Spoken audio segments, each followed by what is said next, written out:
Sir, चालू करते हैं।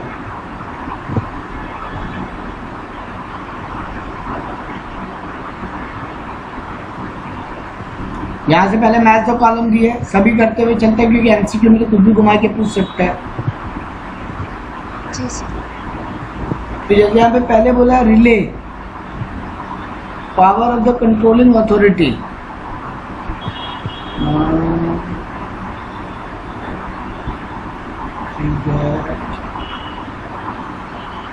लिंक बनाना पड़ेगा।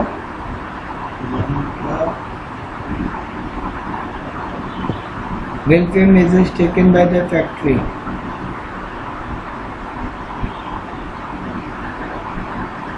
ये तो हमको यहाँ जा रहा है 4 नंबर में। क्रैचेस एक वेलफेयर मेजर है, वो बच्चा लोग को रखने का। हाँ। तो ये तो लिंक हो रहा है 4th आइटम के साथ। फिर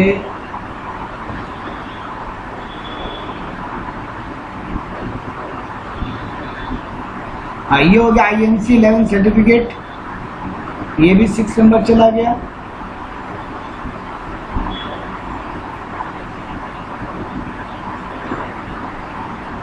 ऑक्यूपायर हो गया, और नंबर हो गया 5, ये भी मिल गया। अब बच गए इधर के 3। हाँ, 1 नंबर है power of the controlling authority. हाँ, ये डॉक्यूमेंट मंगवाना कंट्रोलिंग अथॉरिटी का पावर है। ये हो गया, ये 2 का ये। अब बच गया ये डी नंबर भी।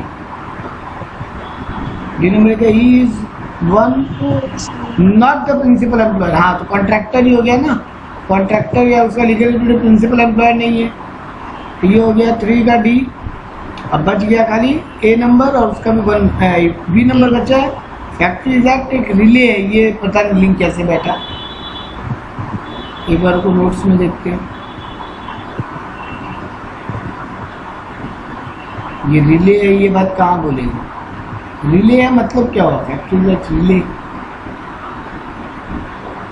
पता नहीं, या ये रिले वर्ड का कोई मीनिंग नहीं बैठा,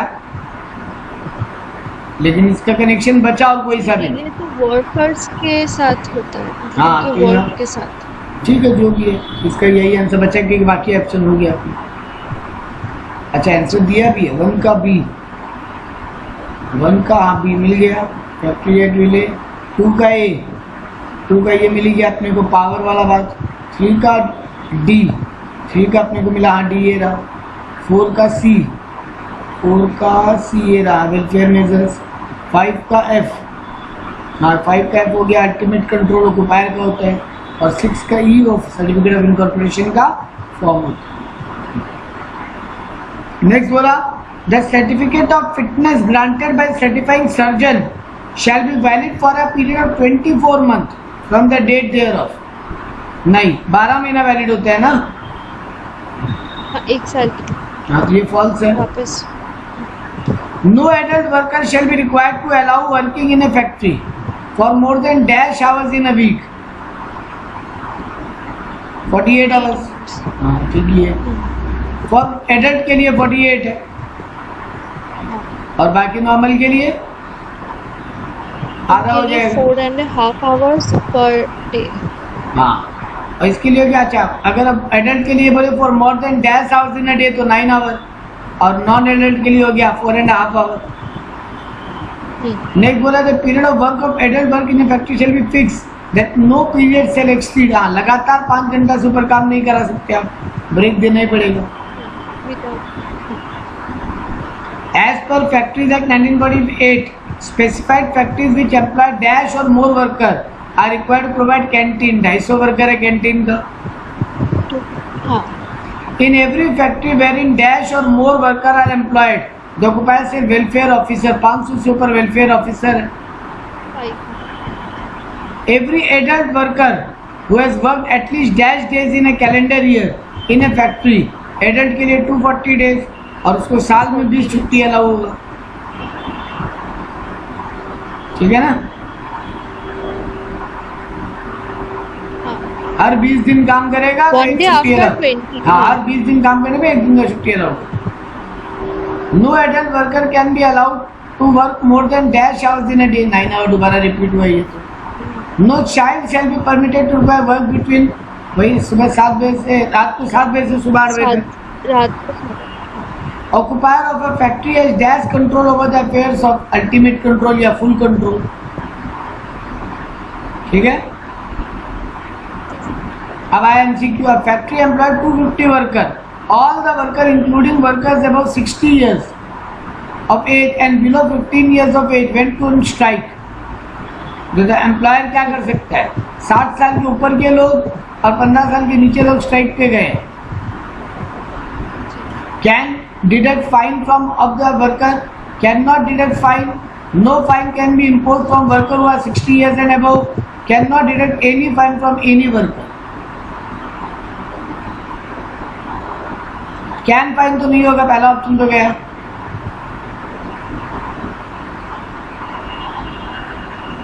बी होगा शायद, can not B deduct fine from the workers for under 15 years। हाँ ये बी होगा। 60 years वालों से कर सकता है, लोअर वालों से कोई रूल पड़ा है, ऊपर वालों से कोई रूल पड़े ही नहीं है ना। यहाँ पे बी आंसर होना चाहिए, चेक कर लो।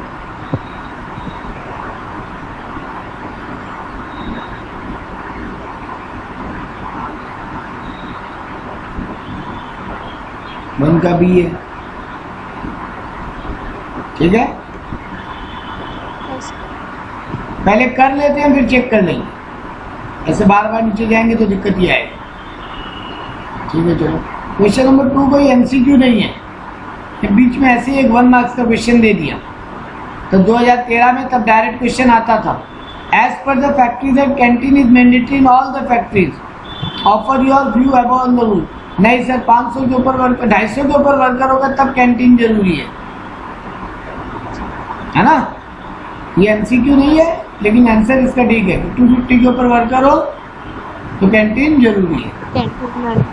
नेक्स्ट पूछा, occupier of every factory shall provide and maintain suitable room और rooms for the use of children under the age of 6 years of women worker who were the number of such women worker exceeds 30 women।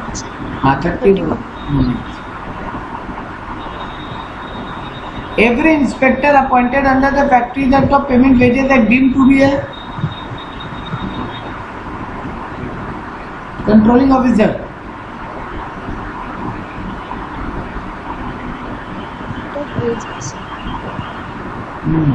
Payment of wages act में जो भी आदमी को appoint करेगा as an every inspector तो फिर उसको controlling officer बोलेंगे। चेक कर लेते हैं, 3 का सी और 4 का अपने लिए ए है, और एक दो सॉल्व कर लेते हैं फिर नीचे चेक कर लेते हैं। तो 4 का ए है, 3 का सी है, सी ए। नेक्स्ट बोला, no fine can be impose on any employed person with under the age of 15 years। तो 5 का सी होगा, तो सी ए सी ये चेक करना है 3, 4, 5 के बारे में, सी ए सी। हाँ ठीक है, सी इसका आंसर गलत हुआ है, डी है आंसर। देखते हैं क्या है वहाँ पे ऑप्शन 4 में।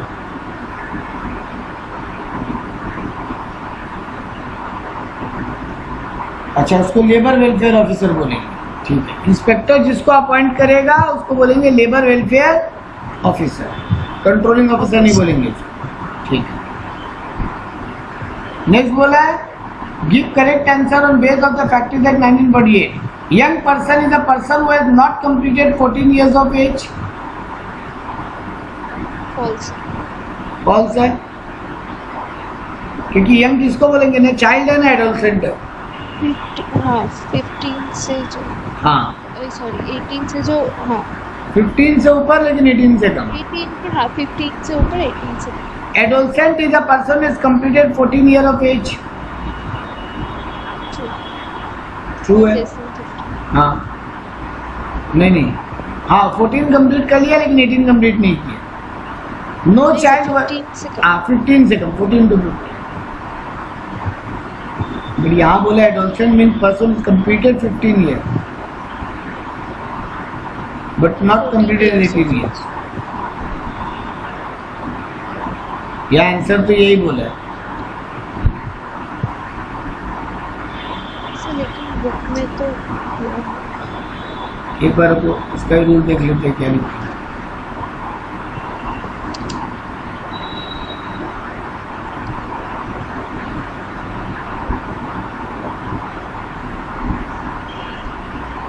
यहाँ तो नोट्स में बोला भी नहीं है, बुक में एक बार देख लो।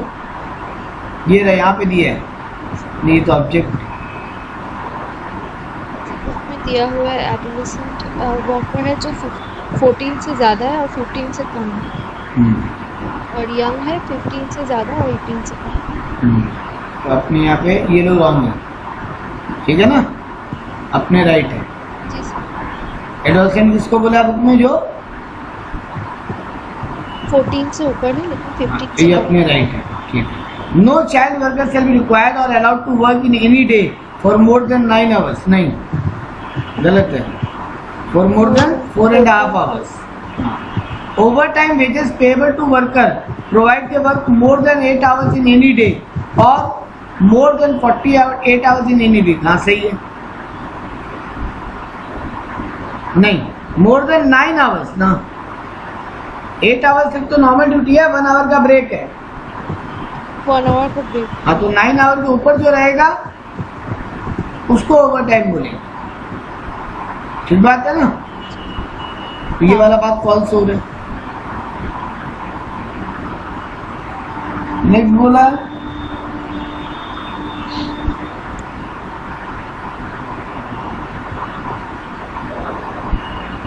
है factory in Himachal has painted it's wall, partition, ceiling, staircase, etc. with whitewash water paint.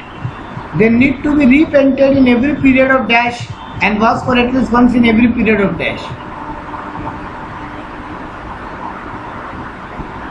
Paint तो 3 साल में एक बार होना जरूरी है। वॉश का क्या रूल है?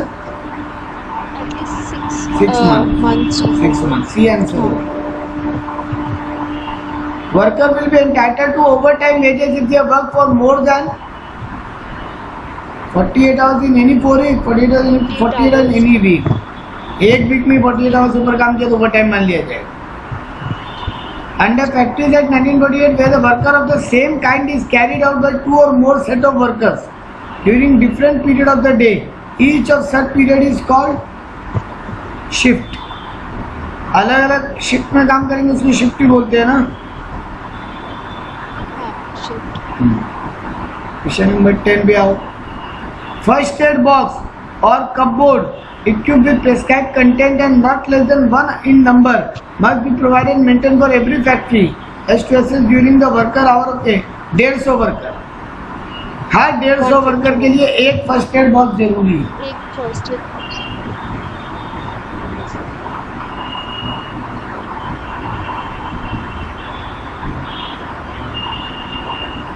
यहाँ पे हो गया। नेक्स्ट पे आओ। A person who has ultimate control over the affairs of factory under Factories Act is called occupier. Next बोला white wash और color wash should be carried out at least once in every period of 14 months. which one of the following amount to safety measures? Artificial ventilation, fencing of factory, first aid appliances. Fencing और factory. नहीं, safety measures तो हो गया first aid. लेकिन book में वो welfare के under है, फर्स्ट एड एप्लीकेशन। अच्छा, सेफ्टी मेजर्स के अंदर है फेंसिंग ऑफ फैक्ट्री। फेंसिंग, ठीक है। No child shall be allowed to. Fencing of machinery है। अच्छा, फेंसिंग ऑफ मशीनरी है। हाँ, यहाँ फैक्ट्री का यूज किया इसलिए हमको लगा फैक्ट्री का फेंसिंग करके वर्कर का कैसे सेफ्टी हो। No child shall be allowed to work in a factory unless he has completed his 14 years. No female worker shall be allowed to work in a factory except between 8 AM to 7 PM. 8 AM to 7 PM. Every occupier shall ensure the health, safety, or welfare of all workers. While employer desires so till lifetime, till they are employed within the factory, while they are at the work in the factory. Till they are employed with the factory. और while they are at work. while they are at work नहीं, जब अगर factory premises के अंदर है तो काम खत्म करने के बाद भी कुछ हो तो उनका जिम्मेदारी तो बनता है ना।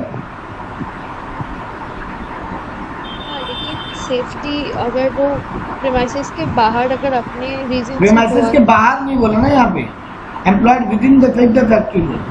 ओ नहीं, यहाँ पे टिल दे मतलब जब तक नौकरी कर रहे हैं। नहीं, आप राइट हो, आप राइट हो। हम यहाँ पे मान लिया फैक्ट्री प्रेमाइसेस के अंदर, नहीं, यहाँ बोला जब तक नौकरी कर रहे हैं तब तक नहीं रे बाबा। When they are at work, जब काम पे है तब। All payment of wages shall be made on a working day, है ना? हाँ sir. Every occupier shall ensure for a reasonable, practicable the health, safety and welfare of all workers while they are at work in the factory. Under नहीं, at work. at work in the factory. Provision for cool drinking water during hot weather shall be made where more than 250 250 workers.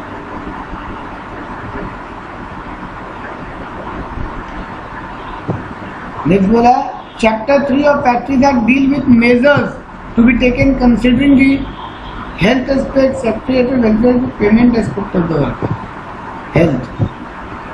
Chapter 3 में health वाला rule लिखा हुआ, ठीक है। चलो आ जाओ case study पे। पहले डायरेक्ट क्वेश्चन दिया पे, factories act is applicable to all the factories where 50 or more worker are working. Comment नहीं। अगर यहाँ पे बोला है कि 10 worker without with enough power, with aid of power or without admit 20 or more, हाँ तो 20। ये स्टेटमेंट रॉन्ग है, जो ऊपर बोला है वो रॉन्ग है। नेक्स्ट बोला कि occupier himself shall deem to be the manager of the factory for the purpose of factory act, state the validity of the statement. पहले ऑक्युपायर का मतलब बताया, जो ultimate control over the affairs of the factory रखते हैं। अगर कोई आदमी को अगर हम नहीं रखे एज अ मैनेजर तो ऑक्युपायर ही मैनेजर मान लिया जाएगा। ये बात करें, ठीक है ना। पहला बात तो मैनेजर रख लो, नहीं रखे हो तो ऑक्युपायर ही मैनेजर हो जाएगा। Disposal of waste and effluents, इसको लेके फैक्ट्रीज एक्ट में क्या बोला गया कि कंपनी को वेस्ट का ट्रीटमेंट का कोई ना कोई तरीका रखना पड़ेगा, और अगर वेस्ट को ट्रीटमेंट का कोई तरीका नहीं है, वेस्ट को ट्रीटमेंट का कोई तरीका अगर नहीं है तो उसको कहीं डिस्पोज करना पड़ेगा। Does the laundry attached to the hospital used for washing linens used in the hospital is factory within the meaning of Factories Act? हाँ,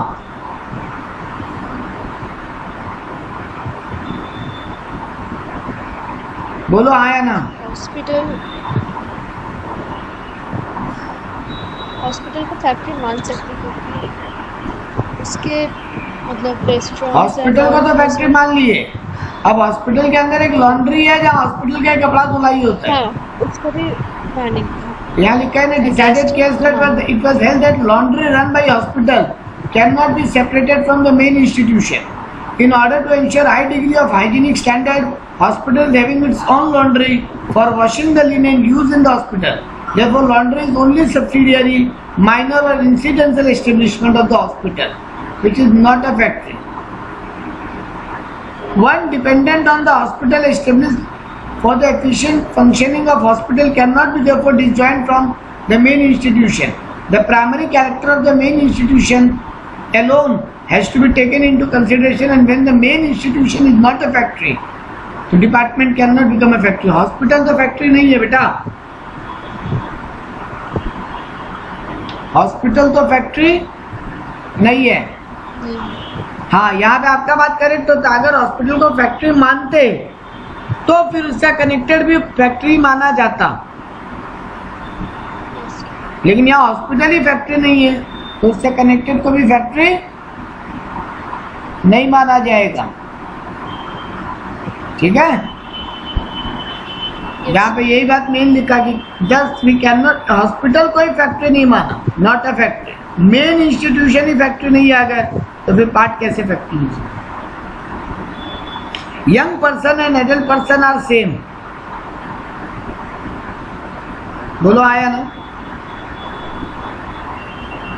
सब गलत है। हाँ, क्योंकि यहाँ पे बोला है यंग पर्सन कौन है, जो चाइल्ड है या एडोलसेंट है। एडोलसेंट का फिर मतलब बताया, हु हैज कंप्लीटेड इज 15 ये रॉन्ग है मीनिंग। आपका बुक बोला है 14 to 15। Child means who has not completed is 15 year of age. ठीक है ना? यस ये भी डायरेक्ट क्वेश्चन है, बोला प्रोविजन बताओ फैक्ट्रीज एक्ट के हिसाब से इन respect of workers participation in safety management. हाँ, वर्कर लोग को भी सेफ्टी मैनेजमेंट में पार्टिसिपेट करना चाहिए, मतलब उनको भी पता होना चाहिए कि सेफ्टी के लिए क्या क्या बात ध्यान में रखना है। उनको भी पता होना चाहिए कि फैक्ट्री सेफ्टी मेजर्स के लिए क्या क्या स्टेप ले रहे हैं। वो लोग को भी, वर्कर्स को भी फैक्ट्री मैनेजमेंट, सेफ्टी मैनेजमेंट में फैक्ट्री का पार्ट होना चाहिए। यहाँ पे ये लिखा देखो कि फैक्ट्री कैसे हैजार्डस सब्सटेंस को मेंटेन कर रहा है, क्या कमेटी बनाया, कमेटी में वर्कर लोग भी मेंबर होंगे उस कमेटी के, और वो लोग भी नजर रखेंगे कि सेफ्टी एंड हेल्थ का सारा मेजर्स लिया जा रहा है कि नहीं। ठीक है? यस और अगर तुम कमेटी से वर्कर लोग को बाहर रखते हो, देखो यहाँ पे बहुत मस्त पॉइंट बोला है, स्टेट गवर्नमेंट तुमको ऑर्डर पास कर सकता है राइटिंग में कि रीजन बताओ कि तुम्हारे सेफ्टी मैनेजमेंट की कमेटी में तुम्हारे वर्कर क्यों नहीं। ठीक है? फिर बोला प्रोविजन बताओ एनुअल लीव के बारे में, which wages in respect of workman under the factories act. पहले एडेड के लिए बोला हर 20 दिन में एक छुट्टी ले सकते हैं, लेकिन कंडीशन क्या है, 240 दिन फैक्ट्री में काम किए। 240। चाइल्ड के लिए बोला 15 दिन में एक लीव ले सकते हैं। हाँ, अब ये जो 240 दिन काउंट कर रहे हैं उसमें क्या क्या काउंट करेंगे, तो अगर कोई ले ऑफ है, फीमेल वर्कर है तो मैटरनिटी लीव है। अगर हम leave earn in the year prior to that in the leave is enjoyed, आपको पेमेंट के साथ छुट्टी मिल रहा है तो उसको छुट्टी नहीं मानेंगे, उसको भी वर्किंग डे मानेंगे। ठीक है ना? ऑल हॉलीडेज को इंक्लूड किया जाएगा। नेक्स्ट आया एज पर फैक्ट, हाँ हॉलीडेज को एक्सक्लूड किया जाएगा। As per section 51 of factories act, a worker can work in a factory in max question again. As per Factories Act, adult worker shall be required or allowed to work in a factory in any day for more than 8 hours. तो 48 hours के ऊपर इन a week और 8 hours plus 1 our का rest लेके 9 hours in a day. इससे ज़्यादा तुम काम करा सकते हो, लेकिन उसको फिर बोनस आवर ट्रीट किया जाएगा। यहाँ पूछा क्या करवा सकते हैं, बोला हाँ उसको बोनस माना जाएगा। ओवर टाइम माना जाएगा। Sorry over time. What, who is the occupier of a factory under factories act. पहले तो बोला कंपनी का जो मेन मालिक है, अगर फर्म हो तो पार्टनर लोग, अगर इंडिविजुअल है तो इंडिविजुअल, अकेला कंपनी है तो कंपनी का डायरेक्टर।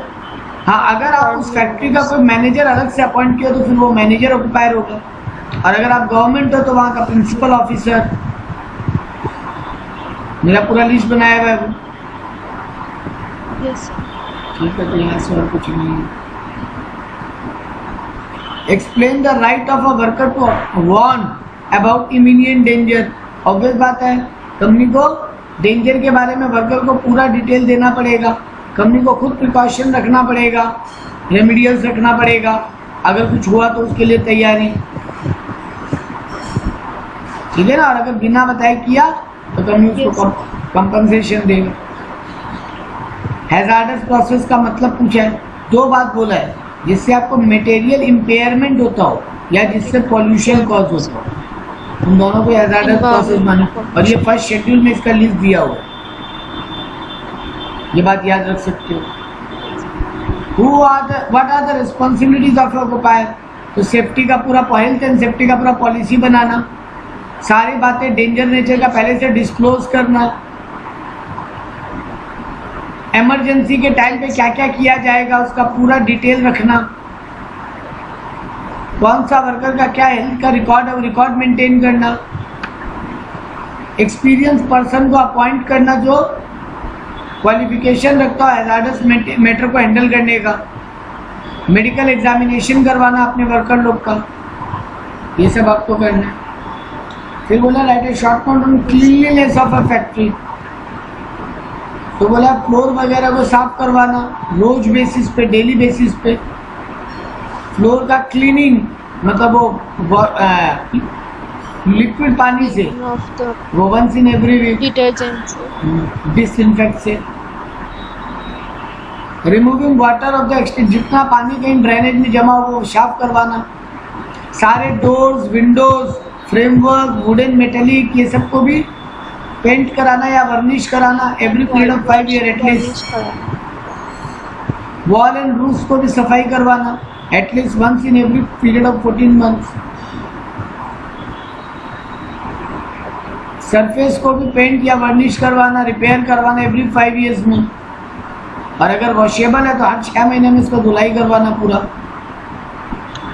अगर आप पेंट या एमसीक्यू में 3 इयर्स दिया हुआ था, वो 3 ईयर दूसरा जो वो 3 ईयर का आपका, वो 3 ईयर का आपका फैक्ट्री को कलरिंग वगैरह करवाना।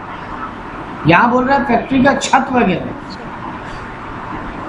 ठीक है। Wall, partition, ceiling, staircase. हाँ, और यहाँ क्या बोल रहा है देखो, कहाँ गया वो लाइन, खाली वॉल्स एंड रूफ्स का बात कर रहे हैं। यहाँ पे बोला इसका सफाई करना है एवरी 14 मंथ और पेंट और वार्निश करवाना है वंस इन एवरी 5 ईयर। और अगर वो वॉशेबल है तो धुलवाई करवाना है 6 महीने। वहाँ पे 3 इयर्स था, ठीक बोल रहे हो। इसको चेक करो बुक में,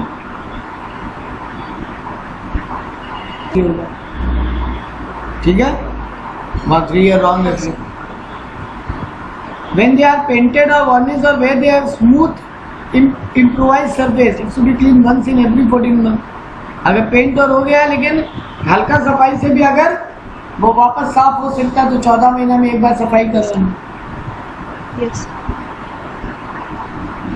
नेक्स्ट बोला critically examine the duties of certified surgeon, तो वो तुम्हारा वर्कर का हर बार एक हेल्थ चेकअप करेगा।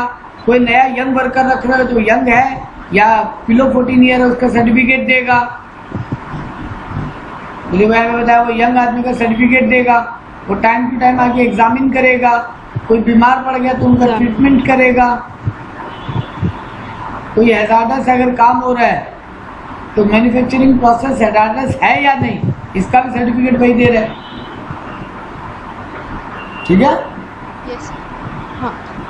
Discuss the welfare measures to be taken in factory for the workmen employed therein as per the factories act। ये पूरा ज्ञान ही पूछ लिया, वॉशिंग के लिए बारे में, स्टोरिंग एंड ड्राइंग के बारे में, फैसिलिटीज ऑफ सिटिंग के बारे में, फर्स्ट एड के बारे में, सबके बारे में 2-2 लाइन लिखनी है। कैंटीन के बारे में, शेल्टर्स के बारे में। इतना लंबा क्वेश्चन ये 2019-19 में ही आता था। कितना मार्क्स का दिए? 8 मार्क्स का, 8 मार्क्स का। इतना 7 नंबर का तो अभी भी आता है, बट इतना डिटेल अब पूछता नहीं है। जैसे 2 या 3 के बारे में पूछेगा, सबके बारे में नहीं, पूरा लिखना नहीं। ये तो पूरा रूल ही लिख दिया। हाँ. Discuss the different power that can be exercise by inspector. वो प्रेमाइसेस में एंटर कर सकता है, वो कोई भी चीज़ को एग्जामिन कर सकता है, वो किसी से भी इंक्वायरी कर सकता है, वो कोई भी डॉक्यूमेंट प्रेजेंट करने बोल सकता है, वो कुछ भी सीज कर सकता है, कॉपीज ले जा सकता है बना के। वो ऑक्यूपायर को ऑर्डर पास कर सकता है कि तुम ये सब डिटेल मेंटेन करो। अब आया केस स्टडीज। बोला as per factory that adequate shelter, rest room and lunch room are mandatory in all the factories. Do you agree? या भी बोले इन फैक्ट्री में more than 150 worker are ordinarily employed, there must be cool drinking water during the hot weather. नहीं, यहाँ पहले वाला बात के लिए क्या बोल रहे हैं? रेस्ट रूम वगैरह कब मेंटेन करना है? For 150 workers. हाँ, और वो कूल ड्रिंकिंग वाटर वाला भी It's for 250 workers or 250 वाले, तो दोनों स्टेटमेंट रॉन्ग है। नेक्स्ट वाला give the correct answer if the following statement are wrong. No child who has not completed his 15 years shall not be required allowed to work in a factory. गलत बात है, 14 years के ऊपर कर सकते हैं. Yes. No adult worker shall be required or allowed to work in a factory for more than 40 hours in a week. नहीं, 48 hours तक allowed है. 48 hours. Subject to the provision of section 51, no adult worker shall be required to allowed to work in a factory for more than 8 hours. 9 hours plus 9 hours रख सकते हैं उसको, जिसमें 8 hour work 1 hour rest है ना. Yes sir. तो ये पे लिखा गया था, पहले बताया कि 14 साल की नीचे तो रख ही नहीं सकते. 14 साल के ऊपर अगर रख रहे हैं और एडल्ट है तो 9 आवर्स इन अ डे उसको हम फैक्ट्री में रख सकते हैं. वो भी मॉर्निंग 6 AM टू वुमेन अगर है तो मॉर्निंग 6 AM टू 7 PM तक ही रख सकते हैं. Worker is punishable with fine which may extend to 250 if he contravene the provision of the factories act. नहीं, 500 तक का फाइन है, 250 नहीं. हाँ, For any worker. For any work. अब बिलो 15 पे तो फाइन लगा ही नहीं सकते. नहीं, adult. In every factory wherein more than 100 workers are ordinarily employed, adequate shelter and restroom is required. नहीं, more than 150 का रूल है यहाँ पे. In every factory where more than 250 workers are ordinarily employed, जैसे भी एम्बुलेंस, नहीं 500 ambulance के लिए. 500. In every factory where 1000 or more workers are ordinarily employed, welfare officer जरूरी है. 500 के ऊपर ही वेलफेयर ऑफिसर जरूरी है. In every factory wherein 50 or workers are employed, the factory से provide first aid. और 150 के लिए एक चाहिए. First. अब ये 50 भी है तो उनको रखना तो पड़ेगा एक फर्स्ट एड बॉक्स. और एवरी 151 More than 1. मतलब क्या बोल रहे हो? Sir, 151 workers होगा तो एक first aid. नहीं नहीं नहीं, अगर More than 150, अगर नहीं बेटा, पर 151. हाँ हाँ. तो अगर मेरे यहाँ 50 वर्कर है तो भी तो एक फर्स्ट एड बॉक्स तो चाहिएगा. Yes sir. हाँ, बोल रहा है ABC limited carrying on manufacturing activity with aid of power and 8 worker for last 2 years. 3 more worker were appointed on 8/4/2014. 2 workmen left and company on 30 April 2014. There is no workmen were employed nor any worker left. तो पहले 8 था, 2 join किया तो 10 हो गया. With aid of power है 3 more workers appointed. हाँ, तो 3 हो गया तो 11 हो गया. 11 हो गए. तो उनको फैक्ट्रीज एक्ट एप्लीकेबल हो जाएगा उनके ऊपर. तो यहाँ पे देखो पूरा आंसर वैसे ही लिखा. बोला कि 10 वाला रूल विथ एड वाला में विदाउट एड वाला का पहले रूल लिखा और बोला अगर एक भी दिन पिछले 12 महीना में ऐसा हो गया तो फिर फैक्ट्रीज एक्ट एप्लीकेबल हो जाएगा. तो यहाँ पर तो हो गया ना एक बार 11, हाँ सर. तो इनके ऊपर फैक्ट्रीज एक्ट एप्लीकेबल हो जाएगा. नेक्स्ट पूछा, employees of an electricity generation station claim that their unit is covered under the definition of factories act considering the power of transforming and transformation of electricity. दोनों case लो इसी के ऊपर है. यार यहाँ पूछ लिया मैन्युफैक्चरिंग प्रोसेस किसको बोलते हैं. देखो पूरा डेफिनेशन पढ़ते हो ना कि मेकिंग, ऑल्टरिंग, रिपेयरिंग, ऑर्नामेंटिंग, ये सब, या pumping oil, water sewerage, generating और ट्रांसफॉर्मेशन ऑफ पावर, यानी इलेक्ट्रिसिटी पे भी एप्लीकेबल हो गई. तो बोल रहा हाँ बिल्कुल एप्लीकेबल. ठीक है, एक मिनट, यहाँ पे लिखा है